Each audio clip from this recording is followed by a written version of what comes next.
നമസ്കാരം. Ultimate life mission എന്ന ഈ ചാനലിലേക്ക് സ്വാഗതം. ബൈസിക്കിൾസിൻ്റെ ആരംഭകാലം തൊട്ട് തന്നെ, അതായത് ആദ്യകാലത്തുണ്ടായിരുന്ന ട്രൈസീനാണെങ്കിലും അതിനുശേഷം വന്ന വെലോസിപ്പീഡ് ആണെങ്കിലും എല്ലാം വലിയൊരു ഇഷ്യൂ ആയിരുന്നു സേഫ്റ്റി. ഏറ്റവും ആദ്യകാലത്തെ സേഫ്റ്റി കൺസേൺ എന്ന് പറയുന്നത് ഇത് നിർത്തുമ്പോഴായിരുന്നു. ബ്രേക്കില്ല. വെലോസിപ്പീഡിൽ നമ്മൾ മുമ്പേ പറഞ്ഞിട്ടുണ്ട്, ഫ്രീ വീലൊന്നുമില്ല. പെഡലിൽ നിന്നാൽ ഇത് നിൽക്കും. പക്ഷേ ഇറക്കത്തിലൊക്കെ പലപ്പോഴും ആൾക്കാർ പെഡലിൽ നിന്ന് കാലെടുത്ത് അങ്ങ് നല്ല സ്പീഡിലൊക്കെ പോകും. അതുപോലെ തന്നെ ട്രൈസീനും പെട്ടെന്നൊന്ന് നിർത്തേണ്ടി വന്നാൽ പ്രശ്നമായിരുന്നു. ആദ്യമായിട്ട് ഇതിനെക്കുറിച്ച് ചിന്തിച്ചത് മറ്റാരുമല്ല, ആദ്യത്തെ സേഫ്റ്റി ബൈസിക്കിൾ കണ്ടുപിടിച്ച തോമസ് ഹംബർ തന്നെയായിരുന്നു. വെലോസിപ്പീഡിൻ്റെ ഒരു പരിഷ്കരിച്ച ഫോം അദ്ദേഹം കൊണ്ടുവന്ന സമയത്ത്, അതായത് പെനി ഫാർത്തിങ് എന്ന പേരിൽ അദ്ദേഹം വെലോസിപ്പീഡിനെ ഒന്ന് മോഡിഫൈ ചെയ്തു. ആ കാലഘട്ടത്തിൽ അദ്ദേഹം അതിനൊരു ബ്രേക്കിംഗ് സിസ്റ്റം നടപ്പിലാക്കിയിരുന്നു. സ്പൂൺ ബ്രേക്ക് എന്നാണ് അതിൻ്റെ പേര്. ഏകദേശം ഒരു സ്പൂണിൻ്റെ ഷേപ്പിലുള്ള ഒരു ഭാഗം അത് ഫ്രണ്ട് വീലിൻ്റെ മുകളിലായിട്ട് പിടിപ്പിച്ചിട്ടുണ്ടാവും.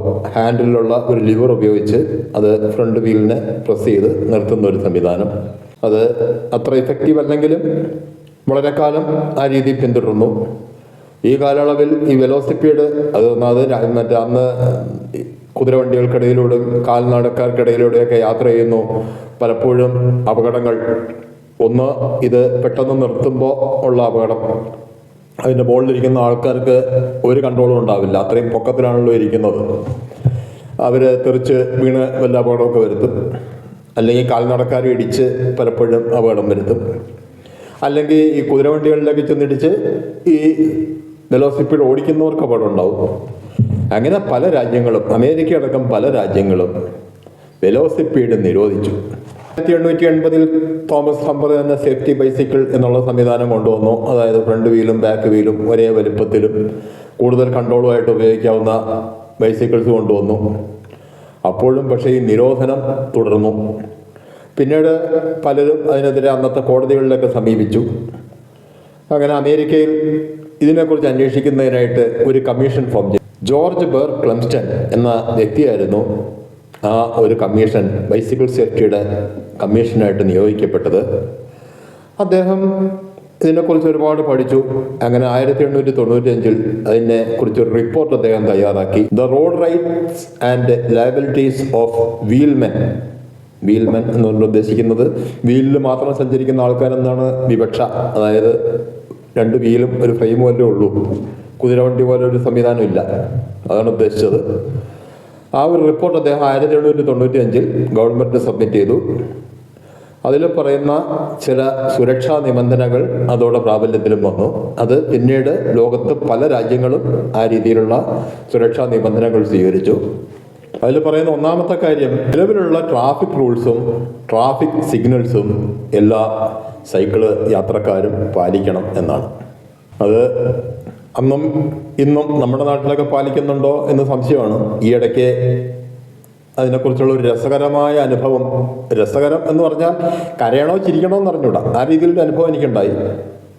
എൻ്റെ ഒരു സുഹൃത്തായ ഒരു പോലീസ് ഓഫീസർ വാട്സാപ്പ് സ്റ്റാറ്റസ് ആയിട്ടിട്ട ഒരു പോസ്റ്റ്, അത് ഞാൻ അതിൻ്റെ സ്ക്രീൻഷോട്ട് എടുത്തു എൻ്റെ വാട്സാപ്പ് സ്റ്റാറ്റസിലും അതേപോലെ ഫേസ്ബുക്കിലും ഒക്കെ പോസ്റ്റ് ചെയ്തു. അതിന് വന്ന രസകരമായ ഒരു മറുപടി അയച്ചത് അല്പം ചുവന്ന കണ്ണോടെ കാര്യങ്ങളൊക്കെ കാണുന്ന ഒരാളാണ്. അയാൾ സിഗ്നലും കാര്യങ്ങളും ഒന്നും നോക്കുന്നില്ല. അതിൽ നടുക്കെഴുതിയിരിക്കുന്നൊരു വാചകമുണ്ട്, ജീവിതം ചുവപ്പിലേക്ക് മാറരുത്. ചുവപ്പ് എന്ന് പറഞ്ഞാൽ അപകടം എന്നാണ് ഉദ്ദേശിച്ചിരിക്കുന്നത്. അതൊന്നും നോട്ടമില്ല. വന്ന മറുപടി ഞാനിതവിടെ പേരൊഴിവാക്കി ഇവിടെ കാണിച്ചു തരാം. എല്ലാം എൻ്റെ ഫോണിലുണ്ട്. എല്ലാത്തിൻ്റെയും സ്ക്രീൻഷോട്ട് ഞാൻ എടുത്തു വെച്ചിട്ടുണ്ടെന്നുള്ള വേറെ കാര്യം. ഇതാണ് മനുഷ്യൻ്റെ അവസ്ഥ. സുരക്ഷയെക്കുറിച്ചുള്ള ചിന്ത ഇത്രയൊക്കെ ഉള്ളൂ. എല്ലാ സൈക്കിളിലും ഒരു ഓഡിബിൾ വാർണിംഗ്, അതായത് ശബ്ദം ഉണ്ടാക്കി വരുന്നത് മുന്നറിയിപ്പ് നൽകുന്ന ഒരു സംവിധാനം വേണം. ബെല്ലോ ഹോണോ അങ്ങനെ എന്തെങ്കിലും ഒരു സാധനം ആവശ്യമാണ്. ഹാൻഡ് സിഗ്നൽസ് കാണിക്കണം എല്ലാ ജംഗ്ഷനിലും, അതേപോലെ തിരക്കുള്ള സ്ഥലങ്ങളിലുമൊക്കെ ഹാൻഡ് സിഗ്നൽ കാണിക്കണം. ബാക്കിയുള്ള വാഹനങ്ങൾ പോലെ നമുക്ക് ഇലക്ട്രിക് സിഗ്നൽസ് ഇല്ലല്ലോ. നമ്മുടെ നാട്ടിൽ കാണിക്കുന്നുണ്ടോ എന്ന് ചോദിച്ചാൽ ഒന്നും പറയാനില്ല. രാത്രികാലങ്ങളിൽ യാത്ര ചെയ്യുമ്പോൾ വാഹനത്തിൻ്റെ മുൻവശം കാണുന്ന രീതിയിലുള്ള ലൈറ്റ്, അത് ഇളം മഞ്ഞ അല്ലെങ്കിൽ വെള്ള നിറത്തിലുള്ള ലൈറ്റ് വേണം. അതുപോലെ വാഹനത്തിൻ്റെ പുറകിൽ ചുവന്ന ലൈറ്റ് വേണം. ഒപ്പം ഫ്രണ്ടിലും ബാക്കിലും റിഫ്ലക്റ്റേഴ്സ്. മറ്റൊരു പ്രധാനപ്പെട്ട നിർദ്ദേശമായിരുന്നു കൈ എപ്പോഴും ഹാൻഡിൽ ബാറിലുണ്ടായിരിക്കണം. അതായത് ഈ കൈയൊക്കെ വിട്ട് പണ്ടൊക്കെ പലരും റോഡിലെ കൂടെയൊക്കെ അഭ്യാസം കാണിച്ചു വരുന്നത്. ഇന്ന് പിന്നെ ആരും സൈക്കിളിൽ പോകാത്തതുകൊണ്ട് കുഴപ്പമില്ല. ഇനി ഇന്ന് പോകുന്നവരും അത്തരം അഭ്യാസങ്ങളൊക്കെ അതിനുള്ള സ്ഥലങ്ങളിൽ വല്ല മൈതാനത്തോ അങ്ങനെ സൈക്കിൾ അഭ്യാസം കാണിക്കുന്ന സ്ഥലത്ത് മാത്രമായിട്ട് ലിമിറ്റ് ചെയ്യുക. റോഡിൽ കൂടെ പോകുമ്പോൾ കൈ ഏത് സമയത്തും ഹാൻഡിലുണ്ടായിരിക്കണം എന്നുള്ളതായിരുന്നു അടുത്ത നിർദ്ദേശം. പ്രധാനപ്പെട്ട ഒരു കാര്യം പറഞ്ഞിരുന്നത് സൈക്കിളിൻ്റെ കണ്ടീഷൻ എപ്പോഴും ശ്രദ്ധിക്കണം. സൈക്കിൾ നല്ല റണ്ണിങ് കണ്ടീഷനിലായിരിക്കണം. അതിന് പ്രധാനമായിട്ട് ശ്രദ്ധിക്കേണ്ട 2 കാര്യങ്ങൾ: ഒന്ന്, ടയറിൽ എയർ കറക്റ്റാണോ എന്ന് ചെക്ക് ചെയ്യണം. 2, ബ്രേക്കെല്ലാം കറക്റ്റാണോ എന്ന് ചെക്ക് ചെയ്യണം. ഇനി മറ്റൊരു പ്രധാനപ്പെട്ട നിർദ്ദേശം, സേഫ് സ്പീഡിൽ യാത്ര ചെയ്യാവും. ആവശ്യത്തിൽ കവിഞ്ഞ അമിത വേഗത ഒഴിവാക്കുക. അത് സൈക്കിളിനൊന്നല്ല, എല്ലാ വാഹനത്തിനും ബാധകം തന്നെയാണ്. അതിൽ 1895 സൈക്കിളിൻ്റെ കാര്യത്തിൽ ഇത്തരം നിർദ്ദേശങ്ങളെല്ലാം പുറത്തു വന്നു. അത് പല രാജ്യങ്ങളും, പ്രത്യേകിച്ച് യൂറോപ്യൻ കൺട്രീസും അമേരിക്ക, കാനഡ തുടങ്ങിയ രാജ്യങ്ങളും എല്ലാം ഇത് അന്ന് തൊട്ടേ വളരെ സ്ട്രിക്റ്റായിട്ട് ഫോളോ ചെയ്യുകയും ചെയ്യുന്നുണ്ട്. 1968 മറ്റൊരു safety convention, Vienna convention, cycle യാത്രയിലെ സേഫ്റ്റി ഒരു വലിയ കൺസേണുമായിരുന്നു. ഈ വിയന്ന കൺവെൻഷനിലെ നിർദ്ദേശം അനുസരിച്ച് സൈക്കിൾ യാത്രക്കാർ ഹെൽമെറ്റ് ഉപയോഗിക്കണം. അത് പല രാജ്യങ്ങളും സ്ട്രിക്റ്റായിട്ട് നടപ്പിലാക്കുന്നുണ്ട്. ഉദാഹരണത്തിന് ജർമ്മനിയിൽ ഹെൽമെറ്റ് ഇല്ലാതെ യാത്ര ചെയ്താൽ അപ്പം ഫൈന് ഉറപ്പ്. ചില രാജ്യങ്ങൾ നിർദ്ദേശിക്കുന്നുണ്ട്. നമ്മളെപ്പോലുള്ള രാജ്യങ്ങളാണെങ്കിൽ ഒന്നും വിഷയമേ അല്ല. സൈക്കിൾ യാത്രക്കാരൻ പോവുകയെ വീണ് മരിക്കുകയെ അല്ലെങ്കിൽ എന്ത് വേണം ചെയ്തോട്ടെ എന്നുള്ള ഭാവത്തിലാണ് നമ്മൾ. പക്ഷേ ഈ വിയന്ന കൺവെൻഷന് ശേഷം വേറൊരു കാര്യം നമ്മൾ ചെയ്തിരുന്നു. അതായത് അന്നിവിടെ പോലീസൊക്കെ സൈക്കിൾ പിടിക്കുമായിരുന്നു. കാരണം ഈ വിയന്ന കൺവെൻഷനിൽ നടപ്പിലാക്കിയ മറ്റൊരു നിർദ്ദേശമായിരുന്നു സൈക്കിൾ ഓവർലോഡ് പാടില്ല. ടാൻഡം ബൈസൈക്കിൾസ് അനുസരിച്ചുള്ള ബാക്കി സൈക്കിളിലൊന്നും ഒരാളിൽ കൂടുതൽ യാത്ര ചെയ്യാൻ പാടില്ല. അപ്പോൾ ഒന്നിൽ കൂടുതൽ ആൾക്കാർ യാത്ര ചെയ്യുമ്പോൾ സൈക്കിളൊക്കെ പോലീസ് പിടിക്കും, ഫൈന്. അതുപോലെ ലൈറ്റില്ലാതെ പോകുന്നതിന് ഫൈന്. അങ്ങനെയുള്ള സംവിധാനങ്ങളൊക്കെ അന്നിവിടെ പോലീസ് നടപ്പിലാക്കിയിരുന്നു. പിന്നീട് കാലം മാറി, സൈക്കിൾ വിരളമായതോടെ ഇന്നിപ്പോൾ സൈക്കിൾ ലൈറ്റ് ഇല്ലെങ്കിലും എത്ര ആൾക്കാർ പോയാലും ഒന്നും പോലീസ് ശ്രദ്ധിക്കുന്നില്ല എന്നുള്ള വേറെ കാര്യം. ഇനിയിപ്പോൾ സൈക്കിൾ മാത്രമല്ല, ഇന്നിപ്പോൾ ഒരു മോട്ടോർ സൈക്കിളിൽ 3 പേരിൽ കുറഞ്ഞ് യാത്ര ഇല്ലല്ലോ. വിയന്ന കൺവെൻഷനിലെ മറ്റൊരു നിർദ്ദേശമായിരുന്നു ശരീരത്തോട് ചേർന്ന് കിടക്കുന്ന വേഷം ധരിച്ചു വേണം യാത്ര ചെയ്യാൻ. അതായത് ഇപ്പോൾ ഞാനൊക്കെ യാത്ര ചെയ്യുന്ന പോലെ നിയമവിരുദ്ധമാണ് വിയന്ന കൺവെൻഷൻ അനുസരിച്ച്. മുണ്ടൊന്നും എടുത്ത് യാത്ര ചെയ്യാൻ പറ്റില്ല. ശരീരത്തോട് ചേർന്ന് കിടക്കുന്ന പാൻസോ അതല്ലെങ്കിൽ ഷോർട്ട്സോ ഒക്കെ ധരിച്ചു വേണം യാത്ര ചെയ്യാൻ. അതായത് നമ്മുടെ പഴയ ജയൻ്റെ ബെൽബോട്ട പാൻസ് പോലും സൈക്കിൾ യാത്രയ്ക്ക് പാടില്ല എന്നാണ് വിയന്ന കൺവെൻഷൻ്റെ തീരുമാനം. മറ്റൊരു നിർദ്ദേശമായിരുന്നു സൈക്കിൾ യാത്രക്കാർ രാത്രി സമയത്ത് ലൈറ്റ് കൂടാതെ ബ്രൈറ്റ് ആയിട്ടുള്ള ഡ്രസ്സ് ഉപയോഗിക്കണം. ഒന്നുകിൽ മറ്റേ ഫ്ലൂറസെൻ്റ് റിഫ്ലക്റ്റേഴ്സൊക്കെ ഉള്ള ഡ്രസ്സ്, അതല്ലെങ്കിൽ നല്ല തിളങ്ങുന്ന കളറുള്ള ഡ്രസ്സ് ഇത് ഉപയോഗിച്ചിരിക്കണം എന്നൊരു നിർദ്ദേശമുണ്ട്. അതും ചില രാജ്യങ്ങളൊക്കെ, ഇപ്പോൾ നെതർലൻഡ്സ് പോലുള്ള ചില രാജ്യങ്ങളൊക്കെ അത് വളരെ സ്ട്രിക്റ്റായിട്ട് ഫോളോ ചെയ്യാൻ നിർദ്ദേശം കൊടുക്കുന്നുണ്ട്. പിന്നെ അവിടെയൊക്കെ ഒരു നിർദ്ദേശം ഉണ്ടെങ്കിൽ അനുസരിക്കുന്ന ആൾക്കാരുണ്ട്. നമ്മുടെ നാട് പോലെ പോലീസ് ഇറങ്ങിയാലേ നേരെ ആവുള്ളൂ എന്നുള്ള ചിന്തയൊന്നുമില്ല. ആദ്യകാലം തൊട്ട് തന്നെ സൈക്കിളിൻ്റെ സേഫ്റ്റിയുടെ ഒരു മെയിൻ കൺസേൺ ആയിരുന്നു ബ്രേക്ക്. ആദ്യമായിട്ട് നടപ്പിലാക്കിയത് സ്പൂൺ ബ്രേക്ക്. അതിനുശേഷം വന്ന വളരെ പ്രധാനപ്പെട്ട ഒരു തരം ബ്രേക്കിംഗ് ആയിരുന്നു നമ്മൾ ഇന്ന് റോഡ്സ്റ്റർ ബൈസിക്കിൾസിൽ കാണുന്ന റോഡ് ബ്രേക്ക്. അതിൽ ഒരു റബ്ബറിൻ്റെ, ആദ്യകാലത്ത് റബ്ബറായിരുന്നില്ല, ലെതറും അതുപോലെ കോർക്കും ഒക്കെ ആയിരുന്നു. പിന്നീടാണ് റബ്ബർ വരുന്നത്. റബ്ബർ ആദ്യമായിട്ട് ബ്രേക്കിങ്ങിൽ നടപ്പിലാക്കുന്നത് ഡൺലപ്പാണ്. അത്തരം റോഡ് ബ്രേക്കുകൾ അത് നമ്മൾ റാലിയുടെ ഒരു റിവ്യൂ നടത്തിയപ്പോൾ പറഞ്ഞാണ് ഹൈ സ്പീഡിൽ അത്ര എഫക്റ്റീവ് അല്ല. പിന്നീട് അതിനുശേഷം ഇറ്റലിയിൽ ബിയാങ്കി നടപ്പിലാക്കിയ കാലിപ്പർ ബ്രേക്ക് അത് ഇന്നും വളരെ വ്യാപകമായിട്ട് ഉപയോഗിക്കുന്നു. ചില മോഡിഫിക്കേഷൻസൊക്കെ ഓരോ കമ്പനികൾ വരുത്തുന്നുണ്ടെങ്കിലും ബേസ് അത് തന്നെയാണ് കാലിപ്പർ ബ്രേക്ക്. ഇന്നത്തെ മോഡേൺ ബൈസിക്കിൾസിലെല്ലാം ഉപയോഗിക്കുന്നുണ്ട്. അതിനുശേഷം വന്ന മറ്റൊരു സംവിധാനമാണ് ഡിസ്ക് ബ്രേക്കാണ് ഏറ്റവും ഇഫക്റ്റീവായിട്ടുള്ള ബ്രേക്കിംഗ് സിസ്റ്റം. അത് തന്നെ 2 തരമുണ്ട്, മെക്കാനിക്കലും ഹൈഡ്രോളിക്കും. കേബിൾ വഴി ബ്രേക്ക് കൺട്രോൾ ചെയ്യുന്നതും അല്ലെങ്കിൽ കാറുകളിലൊക്കെ ഉപയോഗിക്കുന്ന പോലെ ബ്രേക്ക് ഓയിൽ ഉപയോഗിച്ച് ബ്രേക്ക് കൺട്രോൾ ചെയ്യുന്നതുമായിട്ടുള്ള ഹൈഡ്രോളിക് ബ്രേക്സ് ഇന്ന് വ്യാപകമായിട്ട് ഹൈ സ്പീഡ് സൈക്കിൾസിലൊക്കെ ഉപയോഗിക്കുന്നുണ്ട്. യൂറോപ്യൻ കൺട്രീസിലും അതുപോലെ അമേരിക്കയിലൊക്കെ ആദ്യകാലം തൊട്ട് തന്നെ ഉണ്ടായിരുന്ന മെയിൻ കൺസേൺ ആയിരുന്നു അതുപോലെ ലൈറ്റ്. ആദ്യകാലങ്ങളിലൊക്കെ മണ്ണെണ്ണയും മെഴുകുതിരി അത്തരം സാധനങ്ങളൊക്കെ ഉപയോഗിച്ചുള്ള ലൈറ്റുകളുണ്ടായിരുന്നു. നമ്മുടെ നാട്ടിലുണ്ടായിരുന്നു. എൻ്റെയൊക്കെ കുട്ടിക്കാലത്ത് ഓർമ്മയുണ്ട്. മണ്ണെണ്ണ ലൈറ്റൊക്കെ ഉപയോഗിച്ച് പോകുന്ന ആൾക്കാരെ കണ്ടിട്ടുണ്ട്. പിന്നെ അതിനുശേഷം ഇലക്ട്രിസിറ്റിയുടെ കണ്ടുപിടുത്തത്തോടെ പ്രചാരത്തിൽ വന്ന ഇലക്ട്രിക് സോഴ്സ് എന്ന് പറയുന്നത് ബാറ്ററി ആയിരുന്നു, ഡ്രൈ സെൽസ്.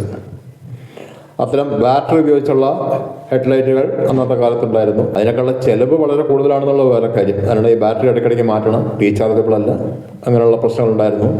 അതിനുശേഷമാണ് ഡൈനാമോ വ്യാപകമാകുന്നത്. ഹബ് ഡൈനാമോയും പിന്നെ അതിനുശേഷമാണ് ബോട്ടിൽ ഡൈനാമോ നിലവിൽ വരുന്നത്. നമ്മുടെ നാട്ടിലേക്ക് ഏറ്റവും കൂടുതലും ബോട്ടിൽ ഡൈനാമോ ആയിരുന്നു.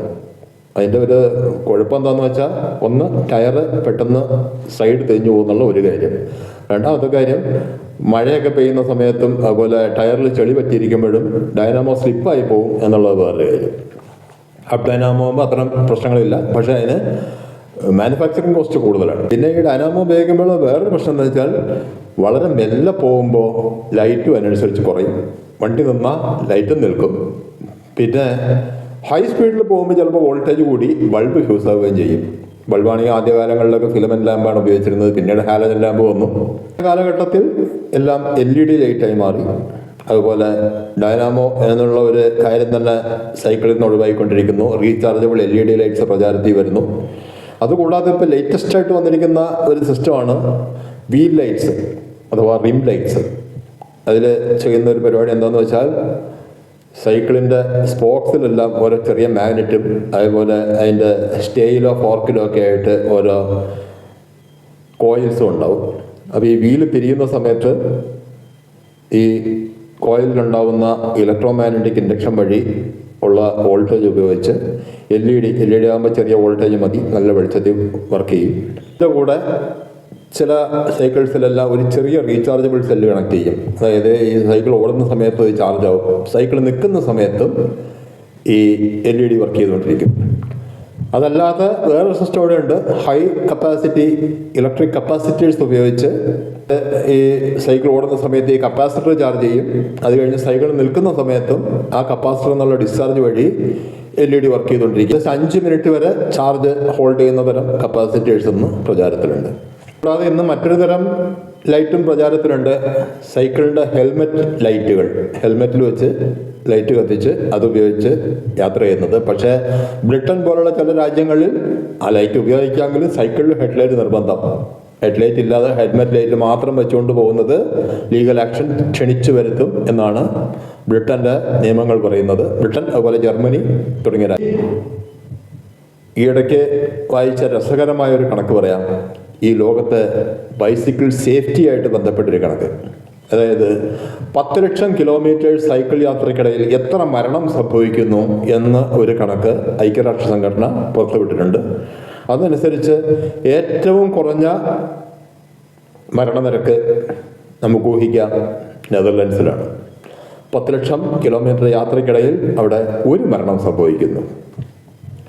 തൊട്ടടുത്ത് നിൽക്കുന്ന രാജ്യം ഡെൻമാർക്കാണ്. അവിടെ 1.1 ആണ് ഡെത്ത് റേറ്റ്. അത് കഴിഞ്ഞാൽ ജർമ്മനി 1.3, അമേരിക്ക ഇതിനെയൊക്കെ വെച്ച് വളരെ കൂടുതലാണ്, 4. ഇനി നമ്മുടെ ഇന്ത്യ മഹാരാജ്യത്തെ കാര്യം എടുത്താൽ രസകരമാണ്, അങ്ങനത്തെ കണക്ക് ലഭ്യമല്ല. ഏതായാലും ഇതുമാത്രമല്ല, നമ്മുടെ സേഫ്റ്റി കൺസേണൊക്കെ വേറെ ഉണ്ട്. ഞാൻ എൻ്റെ കഴിഞ്ഞ കുതിരാൻ യാത്രയുടെ വീഡിയോയിൽ കാണിച്ചിരുന്നു. നമുക്ക് നേരെ വൺ വേ തെറ്റിച്ച് അല്ലെങ്കിൽ ലൈൻ ട്രാഫിക്കൊക്കെ മറികടന്ന് ചീറിപ്പാഞ്ഞ് വരുന്ന മോട്ടോർ വാഹനങ്ങൾ വേറെയുണ്ട്. ഇതൊന്നും കൂടാതെ രാത്രികാലങ്ങളിൽ യാത്ര ചെയ്യുമ്പോൾ ലൈറ്റും കാര്യങ്ങളും റിഫ്ലക്ടറും ഒക്കെ അവിടെ ഇരിക്കട്ടെ, നമ്മുടെ നാട്ടിൽ സ്ഥിരം കാണുന്ന ഒരു പ്രതിഭാസമാണ്.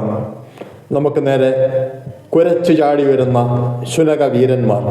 അവരെയൊക്കെ വന്ധ്യംകരിച്ച് അങ്ങ് റോഡിൽ തുറന്നു വിട്ടേക്കാനാണ് ഓർഡർ ഇട്ടവർക്കും അതിനൊക്കെ നേതൃത്വം കൊടുത്ത ആദ്യം തുടങ്ങിയ വനിതയ്ക്കൊന്നും അതൊന്നൊരു വിഷയമല്ല. അവരൊന്നും കാറിൽ പുറത്തിറങ്ങി റോഡിലിറങ്ങില്ല. പിന്നെ ഇതിൻ്റെ പുറകെ പ്രവർത്തിക്കുന്ന വാക്സിൻ ലോബിക്കും ഇതൊന്നും വിഷയമല്ല. അനുഭവിക്കാൻ നമ്മൾ സാധാരണക്കാരുണ്ടല്ലോ.